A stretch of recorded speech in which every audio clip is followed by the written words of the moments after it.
শীত তো চলেই আসলো। শীতের সাথে সাথে বাঙালির পিঠাপুলি ওতপ্রোতভাবে জড়িয়ে আছে। পিঠা খাওয়ার প্রচলন বাঙালি সমাজের অনেক প্রাচীন। আত্মীয় স্বজন পারিপার্শ্বিক সম্পর্কের বন্ধনকে আরও দৃঢ় ও মজবুত করে তুলতে পিঠাপুলির উৎসব বিশেষ ভূমিকা পালন করে। তো আসসালামু আলাইকুম, সবাই কেমন আছেন? আশা করছি ভালো আছেন। আবারও চলে আসলাম নতুন একটি রেসিপি নিয়ে। আজকে আমি বানিয়ে দেখাবো বাদাম পুলি পিঠা। বাদাম পুলি পিঠা বানানোর জন্য একটি বোল নিয়ে নিব এবং হাফ কাপ পরিমাণ 4 কাপ ময়দা নিব, যেটা ওজনে হবে 500 গ্রামের মতো। আরও দিব পরিমাণ মতো লবণ ও 4 টেবিল চামচ পরিমাণ ঘি দেওয়ার পরে এগুলো আমি ভালো করে মিশিয়ে নেব। প্রথমে এর মধ্যে পানি দেব না, প্রথমে এটাকে ভালো মতো মিশিয়ে নেব। হাতের মুঠোয় যদি চেপে ধরলে ময়দাগুলো এইভাবে সাথে লেগে গেলে আমরা এর মধ্যে পানি দিয়ে দেব। অল্প অল্প পানি দিয়ে ময়দাটাকে একটি ডো বানিয়ে নেব।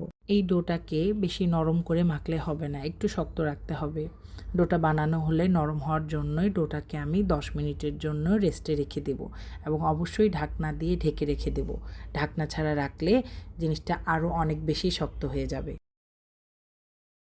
পুর বানানোর জন্য চুলায় ফ্রাই প্যান দিয়ে দিব। প্যানটা গরম হলে এর মধ্যে দিয়ে দিব 4 টেবিল পরিমাণ ঘিটা গরম হলে দিয়ে দেব হাফ কাপ পরিমাণ 2 কাপ সুজি।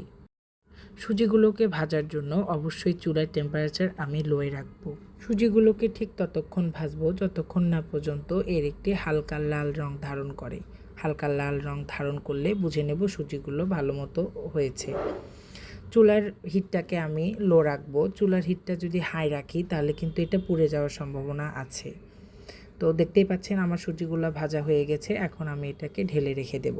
সুজিগুলোকে ঢেলে রেখে দিয়ে একই প্যানটা আবার চুলায় বসিয়ে দিয়ে এর মধ্যে সামান্য পরিমাণ ঘি দিয়ে দিব এবং 1 কাপ পরিমাণ বাদাম আমি আমুল দিস্তায় এরকম করে আধা ভাঙ্গা করে নিয়েছি। এখন এটাকে আমি হালকা লো হিটে ভেজে নেব।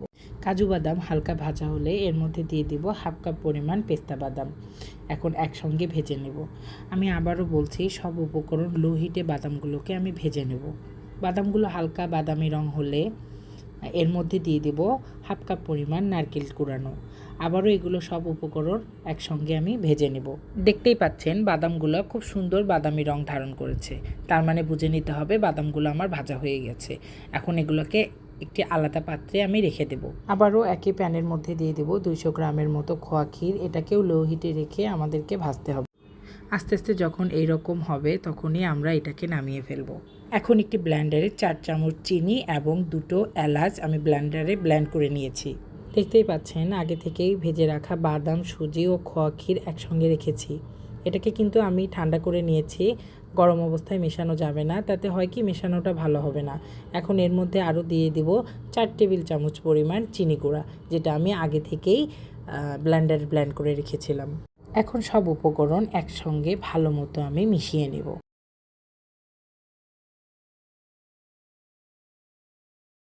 দেখতেই পাচ্ছেন মিশ্রণটা কত সুন্দর ঝরঝরে হয়ে গেছে। এখন দেখেন ডোটা কত সুন্দর নরম হয়েছে। এখন এর থেকে আমি ছোট ছোট লিচি কেটে নেব। লিচি কাটার জন্য এটাকে একইভাবে রোল করে নেব। রোল করা হলে ছুরির সাহায্যে ছোট ছোট করে লিচি কেটে নেব। বড় বড় করে লিচি কেটে নেব না, বড় বড় করলে দেখতে ভালো লাগবে না। তো ছুরির সাহায্যে আমি এটাকে ছোট ছোট করে লুচি কেটে নেব। এটা হাত দিয়েও করা যায়, কিন্তু ছুরির সাহায্যে করলে জিনিসটা ভালো হয় এবং সব এক মাপের হয়। এখন লিচিগুলোকে হাতের সাহায্যে ছাড়িয়ে নেব।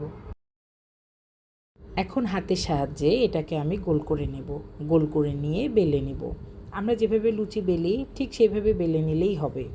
বেলা হয়ে গেলে এর মধ্যে আমি পুরটা ভরে হাতে নিয়ে এক পাশের অংশ আরেক পাশের সাথে ট্যাপ ট্যাপ করে লাগিয়ে দেব। দেখতেই পাচ্ছেন পিঠাগুলো দেখতে কতটা সুন্দর হয়েছে।